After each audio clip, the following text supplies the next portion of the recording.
Here's the thing, there were no Dominion issues in Fulton County. There was a Dominion server that crashed because Fulton County literally ignored the basic instructions and the directions of the vendor on this one. They were given what is called an express server to do LNA, which is logic and accuracy testing, on the machines they're going to be using for the election tomorrow, basically.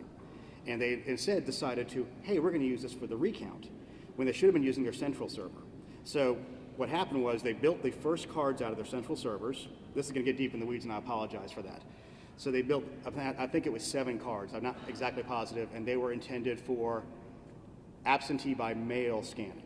You have to set up each one of the tabulators differently in order to keep the bucket straight of the 4 different types of ballots. Let's go through those again. There's election day ballots, provisional ballots, early voting, which is absentee in person, and then the absentee by mail ballots. There's 4 basic buckets, so that's the tabulators they had to do. So what they did, kind of cutting a corner, their intention was, we're going to use the express server as the one we upload all the stuff into. And there was a Dominion employee there that says, you can't do that because it will crash that server.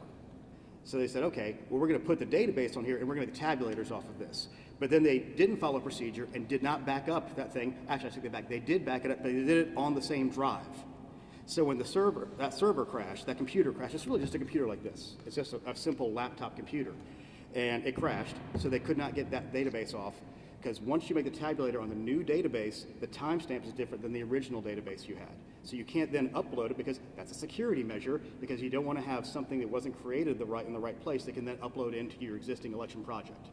So again, Fulton County, with one particular technician, ignored the directives of our office, ignored the opinion and directions from the vendor, and caused this situation by ignoring that and choosing to go their own path, even though they were told, don't do that. So now they're going to be forced to rescan ballots. It has nothing to do with servers being wiped. Nobody directed that. That's just a lie. It's made up out of whole cloth, and it's the kind of stuff we're having to deal with.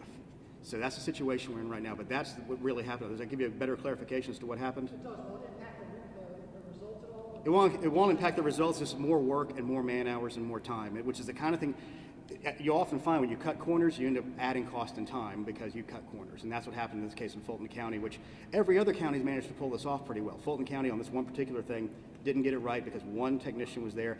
And then they compounded the error by sitting there for 4 hours yesterday and not explaining to the press and to the observers there what was happening, which led to rampant speculation, and where we get some of these lies about the secretary ordering servers to be wiped, because it's just not true.